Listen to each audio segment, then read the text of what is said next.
इस वीडियो में हम पढ़ेंगे एडवर्ब फ्रेज के मुतालिक।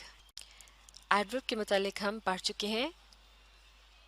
एक एडवर्ब जो होता है वो किसी भी दूसरे वर्ब, एडजेक्टिव या एडवर्ब के मुतालिक कुछ ना कुछ मज़ीद बताता है।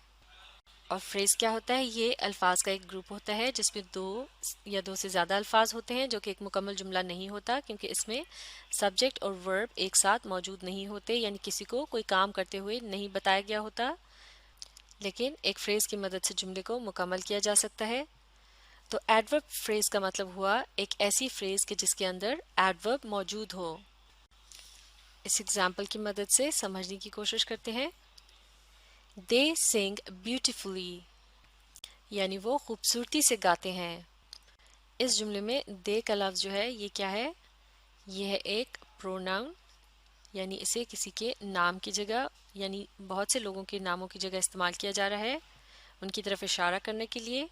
और ये इस जुमले का सब्जेक्ट भी है, यानी इसी के मुतालिक बात हो रही है।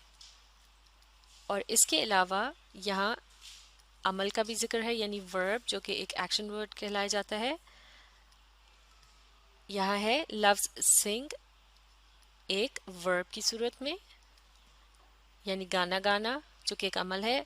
और फिर इसके बाद एक लफ्ज़ है ब्यूटीफुली, यानी खूबसूरती के साथ।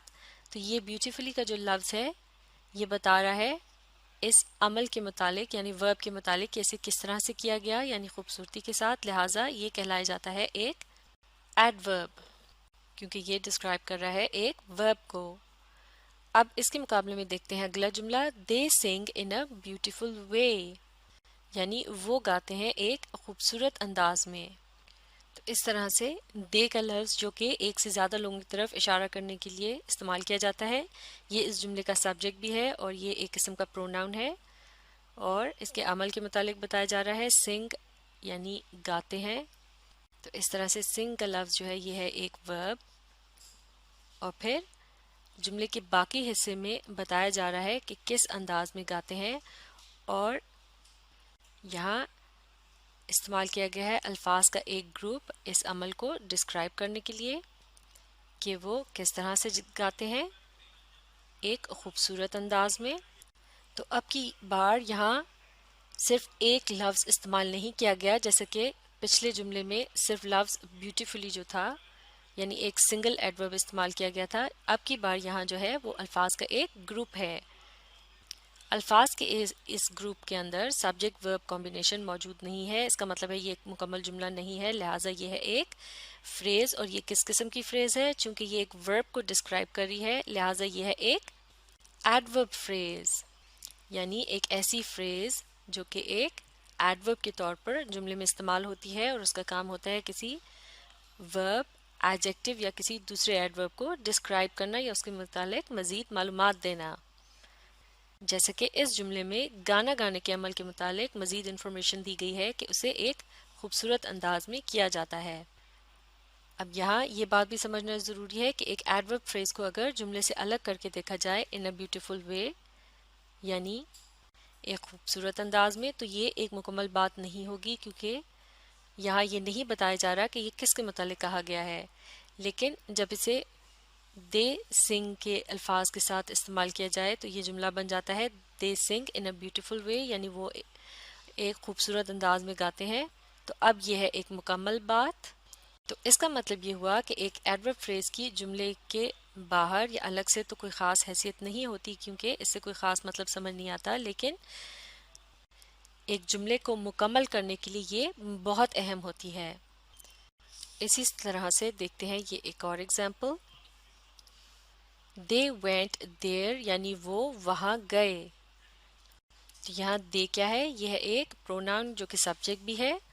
और वेंट क्या है? यह है एक वर्ब। और इस जुमले में लफ्ज़ देयर जो है ये बता रहा है कि किस जगह वो गए। तो ये डिस्क्राइब कर रहा है वेंट को।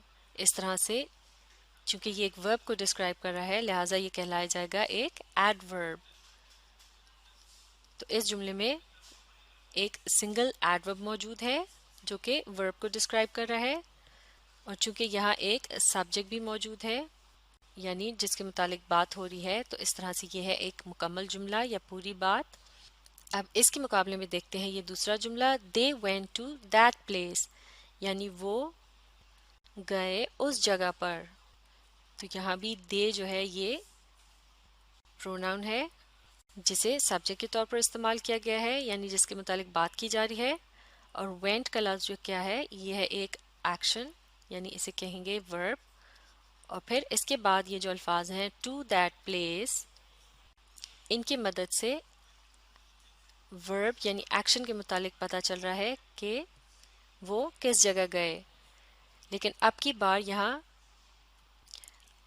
अल्फाज का एक ग्रुप इस्तेमाल किया गया है जो कि एडवर्ब का काम दे रहा है, यानी वो वर्ब को डिस्क्राइब कर रहा है। लिहाजा ये है एक फ्रेज, और ये किस किस्म की फ्रेज है, क्योंकि ये वर्ब को डिस्क्राइब कर रही है, लिहाजा ये है एक adverb phrase.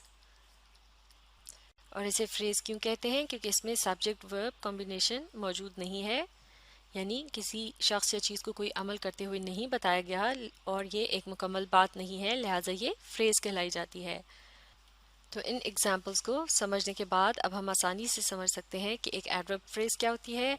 An adverb phrase is a group of words that tells about a verb, an adjective और माफ कीजिएगा, और एन एडवर्ब, यानी एक एडवर्ब फ्रेज अल्फाज का एक ग्रुप होता है जो कि बताता है किसी वर्ब, एडजेक्टिव या दूसरे एडवर्ब के मुतालिक।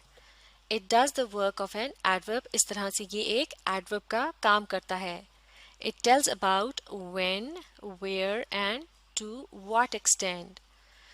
तो इसकी मदद से हमें पता चलता है कि कोई भी काम when यानी कब हुआ, where यानी कहाँ हुआ, and to what extent यानी किस हद तक हुआ, जैसे बार बार या फिर कभी कभार। तो इन बातों के मुतालिक अल्फाज का जो ग्रुप इंफॉर्मेशन देता है या बताता है वो कहलाया जाता है एडवर्ब फ्रेज। माफ़ कीजिएगा, आखिरी जुमले को एक मरतबा फिर पढ़ते हैं ताकि इसे हम पूरी तरह से देख सकें। It tells about when, where and to what extent, यानी एक एडवर्ब फ्रेज जो होती है वो हमें बताती है कि कोई भी काम व्हेन यानी कब हुआ, वेयर कहाँ हुआ, एंड टू व्हाट एक्सटेंट यानी किस हद तक हुआ। एक्सटेंट कहते हैं हद को, जैसा कि कभी कभार या फिर रोज़ाना जैसे अल्फाज जो हैं इनसे हमें पता चलता है कि अमल कब कब हुआ। तो अल्फाज का वो ग्रुप जो किसी अमल की जगह या उसके वक्त के मुतालिक बताता है या फिर ये बताता है कि वो कब कब किया गया, तो अल्फाज का ये ग्रुप क्या कहलाया जाता है, एडवर्ब फ्रेज। तो ये थी एडवर्ब फ्रेज की पहचान। इसे अच्छी तरह से सीखने के लिए आप इस वीडियो को रिप्ले कीजिए और इसके साथ साथ पढ़ने और समझने की कोशिश जारी रखिए।